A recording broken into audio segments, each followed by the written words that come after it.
ነው። የ6 ዓመት ልጅ ሰውን ነው። አባቴ አውራ ጎዳና ሰራተኛ ነው። ባሌ የሚባል ሀገር ይዞን መጣ። ከአንደኛ ክፍል ጀምሮ የተማርኩት ባሌ የሚባል ሀገር ነው። ከ8ኛ ክፍል ወደ 9ኛ ክፍል አልፌ ጎረቤታችን የመጣች አዲስ ሴት ባለትዳር ናት፣ ልጅ ያላት። ከሷ ጋር በቃ ነው ከእድሜያችሁ በለጥ ያለ ሰው ምን ትከተላላችሁ? በ15 ዓመቴ ነው ያስደፈረች። ልጄን በጣም ነው የምወደው። እውነት ኢዝ ማይ ብለሲንግ። በፊት ግን አይደለም እና አረገዝ ተደፍሬ ወስዳ ነው ያስደፈረች። ወንድ በእድሜ ትልቅ ከሆነ የልጅ አባት በእድሜ ትልቅ ሰው ነው። ኢቨን ስሙን እንኳን አላውቅም እስከወልድ ድረስ ተናግሬዋለሁ። ነገር ገንዘብ ነው ወይንስ አይቶኝ የወንድሜ ጓደኛ ታሟል ላይ ብላኝ ነው ይዛኝ ሄደችው።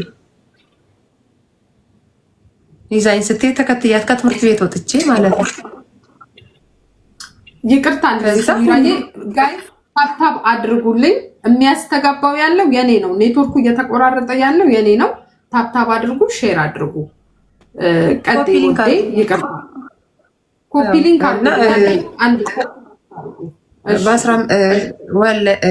ሳረግዝ በጣም ነው አረገዝኩ። ቤት ውስጥ ሲታወቅ ማለት ነው ልጅ ነኝ ሲታወቅ የ3 ወር ጉዞኛ እናቴ ከቤት ነው ያባረረችኝ። ልጅ ያስረገዘሽ ጋር ብላይ ማለት ነው።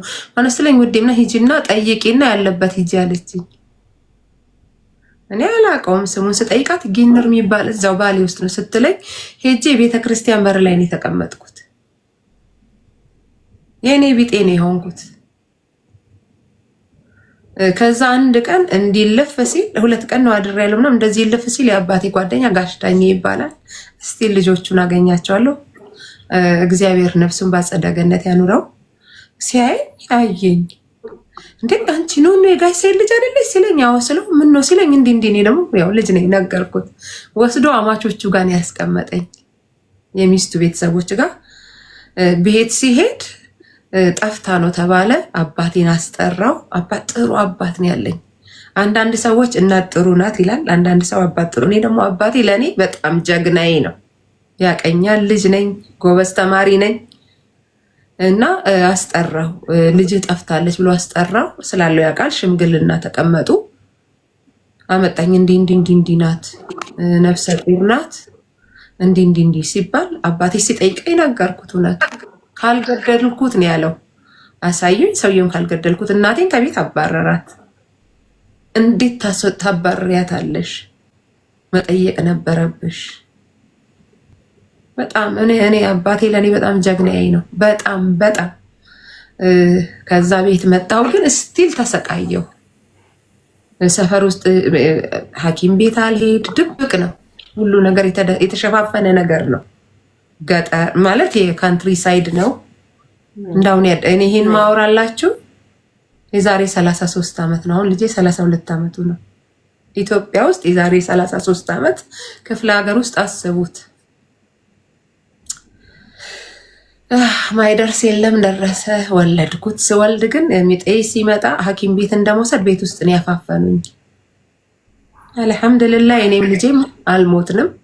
ስንሄድ ግን ያው በጣም አይደል ያለ ባል ነውር ስለነበር ነው። አዎ ቤት ውስጥ አዋላጅ መጣች። የማይሆን ነገር ነው ያደረገችኝ። በጣም ብዙ ደም ፈሰሰኝ እና እነሱ ያው ለማገላገል የሚያደርጉት ነገር አለ። ኪዩባ ነች ያሉ ያዋለደችኝ የእንትን ነው የእርዳታ ሆስፒታል ውስጥ ነው። ምን አለች አሉ፣ እቺ ልጅ ካሁን በኋላ ልጅ አትወልድም ነው ያለችው አሉ። ዋው እንግዲህ አወስ 15 አስቢው። በኋላ ነው ነገሩኝ። ይቅርታ እንዴላት ያው ኖ ጉዳት ደርሶብኝ ለሞት ስለ ሆስፒታል ወሰዱኝ እኮ ነው የምልሽ። ቤት ውስጥ ያበልሻሹኝ ስበው ስላወጡት አይ ዶንት ኖ የሆነ ነገር መቆረጥ ነበረበት፣ ተቆርጦ እኔም ልጄም በህይወት ተርፈናል። አልሐምዱሊላህ ያልወለዱም ሴቶች አሉ።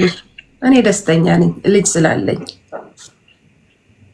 አሁን ሳስበው ደስተኛ ነኝ። በፊት ግን በጣም ነበር ማዝነው፣ በጣም ነበር የምናደደው።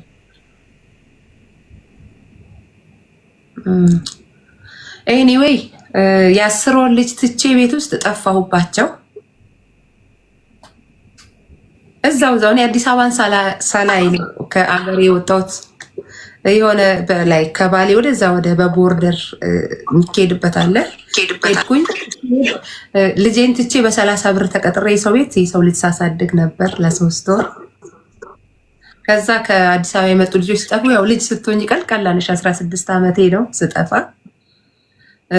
ኬንያ ከፍየል ጋር ተጭኜ እንኳን ፓስፖርት መታወቂያ የለኝም። ለብዙ ሴቶች የምነግራቸው መሳፈሪያ ብር ስለሌለኝ በቂ ፍየል መሀል ነው ተደብቄ የሄድኩትኝ። ረዳቱ ጭኖኝ እንጨት ይረበረባል ፍየሎቹ እንዳይወድቁ። ሚውት አርጊው ያንተን ያለ ድምጽ። ሳውራ እሺ፣ ታብታብ አድርጉ ጋይስ፣ አንድ ጊዜ ታብታብ አድርጉ። ሪፖርት ተደርጓል መሰለኝ። ኔትወርኩ እኔ ጋር ራሱ ትክክል አይደለም፣ በደንብ እየታየኝ አይደለም።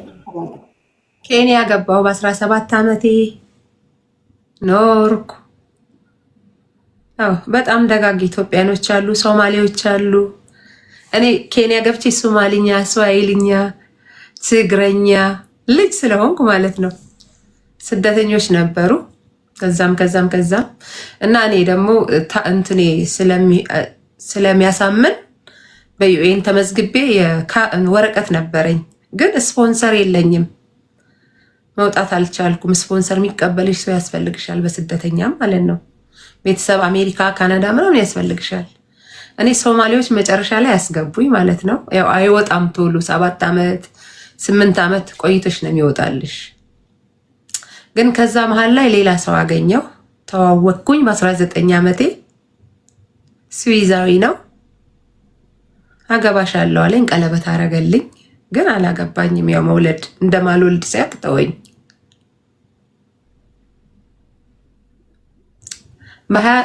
ባለቤቴን በ23 ዓመት የተዋወቅኩት፣ የዛሬ 25 ዓመት። ጥሩ ሰው ነው ስነግረው፣ እንደውም አንቺን ነው አንድ ነው ለእናት ለአባቱ፣ ወንድም የለው እህት የለው። ሙስሊም ነኝ ያልኩት ሰለመልኝ። በኒካን የተጋባ ነው ኬንያ። እዚህ ሀገር ነው ሰርግ የደገስ ነው የዛሬ 24 ዓመት። ኤኒዌይ አብረን ስንኖር በጣም ጥሩ ሰው ነው። ልጄን አሳደገልኝ። እኔንም ራሴን እንድቀበል አረገኝ። የራሴ ኤነርጂ እንዲኖረኝ። እውነተኛ ፍቅር እንደዛ ነው። እና ለቤተሰቦች ሁሉ አልነገርም። ለእናቴ እንዳትነግሪያት፣ እናቴ ልጅ እንዲኖረኝ ትፈልጋለች። ልጅ እንዳለ አሁን ልጄን ወንድሜ ነው ብዬ ነው። አሁን ልጄ እኔ ጋር መጥቷል። ቶኪዮ ነው የሚኖረው፣ ዋና ከተማ አምጥቼው ማለት ነው። ግን አሁን ቤተሰብ እኔ ያለሁበት እኔ ክፍለ ሀገር ውስጥ ነው የምኖረው። መጥቶ ታናሽ ወንድሜ እንደሆነ ነው የሚያውቁት። አክቹዋሊ ልጄ በአባቴ ስም ነው የሚጠራው። ሰሚራ ሰይድ ዳውድ ሰይድ ነው። እሺ፣ በጣም ችግር ነው የፈጠረብኝ ለብዙ ነገር። ለምን በአንድ አባት ስለምንጠራ ማለት ነው። አባቴን ያሳደገው እና አባቴ ለእኔ ጀግናይ ነው ስላችሁን፣ አባቴ የሽንት ጨርቅ እያጠበ፣ በዛን ጊዜ ዳይፐር የለም ታውቃላችሁ። ዳይፐር እያጠበ ሶሪ፣ የሽንት ጨርቅ እያጠበ እኔ እንቅልፍ ሲወስደኝ ተነሽ ጡት አጥቢ እያለ፣ ልጅ ስለሆንኩ እንቅልፍ ይወስደኛል። ልጄ ሲያለቅስ ሽንት ጨርቅ ከሆነ ይቀይርለታል። ላስቲክ ተደርጎ የተቆራረጠ አንሶላ ወይንም የጋቢ ቁራጭ ነው የሚደረገው በዛን ሰዓት የሽንት ጨርቅ። ይሄ ሪያሊቲ ነው፣ እውነተኛ ታሪክ ነው የምነግራችሁ። ከዛ ሁሉ አውጥቶ ባለቤቴ ህይወቴን ቀይሮ አስተምሮኝ ብዙ ነገር። ዛሬ 2 ወሩ ነው በሞት ሲለየኝ። አያችሁ እውነተኛ ፍቅር ግን ህይወቴን ትክክል አድርጎት። የህይወት ኢንሹራንስ የሚባል አለ በውጭ ሀገር፣ የላይፍ ኢንሹራንስ የሚባል አለ። ያንን በአንዴ እንዳይከፈለኝ ለ15 ዓመት እንዲሰጠኝ እንዳልቸገር። ፔንሽን እኔ ስራ አልሰራም፣ ሃውስ ዋይፍ ነኝ። ቮለንተሪ ያደርጋለሁ። ፐርታይም ስራ ላይ ከአስተማሪነት ሰራለሁ። እንግሊዝኛ አስተማሪነት እዚህ ሀገር በፕራይቬት እየከፈለን ያላቅም ፔንሽን እንዲኖረኝ ከ60 ዓመት በላይ ሲኖረኝ ጡረታ እንዲኖረኝ በግል መክፈል ትችያለሽ እዚህ ሀገር ከካምፓኒው ከሱ ሲከፈል ለኔ ደግሞ በግል ይሄ ያረኩትን ቀለበት አያችሁት የዛሬ 2 ዓመት ለ25ኛ ዓመት አኒቨርሰሪያችን አዞት ማለት ነው ሲደውሉ እኔ ስልኩን ስላጠፋው ታሞ ሜይ ላይ ማለት ነው 25ኛ ዓመታችንን ስናከብር አስቀምጠውት መሞቱ ሲታወጅ ጋዜጣ ላይ ሲወጣ ለእናት ኮንታክት ሲያረጓት ማለት ነው ያው የሰርፕራይዝ ስለሆነ ለሚስት አይሰጡም የእናቱን ስለሚያውቁ ሲደውሉ ልጄ ታሟል ለሚስቱ እንዳትደውሉባት ሲድን ይወስዳል አለች በኋላ ግን መሞቱን ሲያውቁ ያለፈው አርብ ጓደኛዬ ሁሉ ከአውስትራሊያ መጣ ነበር እሷ ባለችበት ይሄ ለኔ በጣም ትልቅ ነገር ነው ባሌ ከሰጠኝ ሁሉ ትልቅ ነገር ነው ሞቶ እንኳን የ25ኛ ዓመት አኒቨርሰሪያችንን ያሰራልኝ ቀለበት ነው ይሄ ከሞተ በኋላ የተሰጠኝ ማለት ነው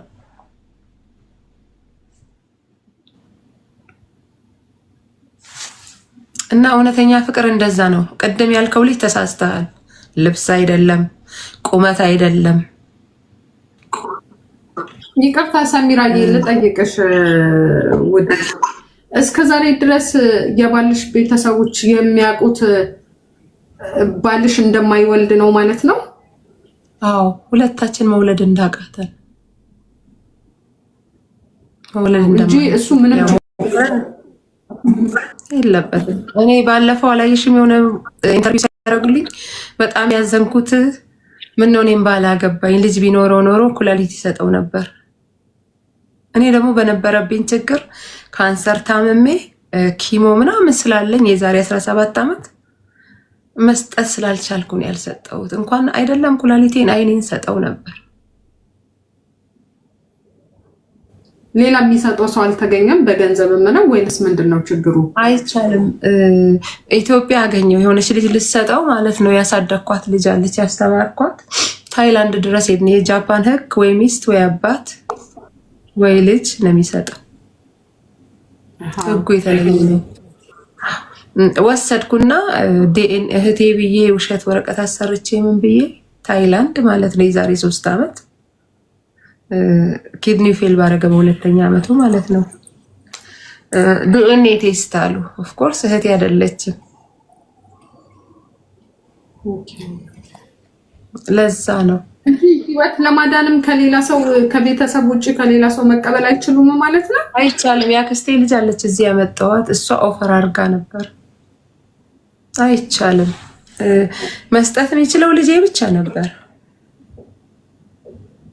ልጄ ወይም የኔ ወንድም ወይም የኔ እህት ማንም ኦፈር አላረገኝም አንድ ወንድሜ ኦፈር ቢያረገኝም እሱም ዳይቤቲክ ተገኘበት ዋው አዎ በጣም በሚገርማችሁ ነገር ልጄን ሁሉ ጠይቄው ነበር ስላሳደገው ምን ስላለው አይ እኔ እፈራለሁ አለኝ ያው ማስገደዳች እውነት 3 ዓመት አኩርፌው ነበር ልክ የዛሬ ዓመት ነው ባለቤቴ ልጅሽን ጥሪው አሁን ልጄ እዚህ ሀገር ከመጣ ዓመት ከ3 ወሩ ነው ስትሮክ አርጎ ሲገባ ልጅሽን ጥሪው አለኝ መናገር በምችል ጥሪውና ይቅርታ ጠይቂው ልጅ ነው አለኝ እኔ በጣም በቃ እንዴት አሰጠውም አባትክ ነው ብዬ ተቀይሜው ነበር ለ3 ዓመት አኩርፌው ነበር ባይወልድክም አባትህ ነው ብዬ ማለት ነው ጠይቄው ነበር ልጄ ነው መወደው ልጄ ነው የልጅነት ልጄ ቢሰጠው ስጠው ብዬ ጠይቄው ነበር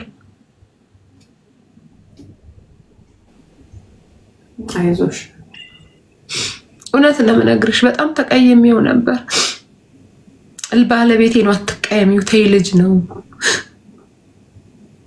ተይው አታስገድጂው ብሎኝ ካልሰጠከው ብዬ ጠይቄው ነበር የምሬን ነው የምልሽ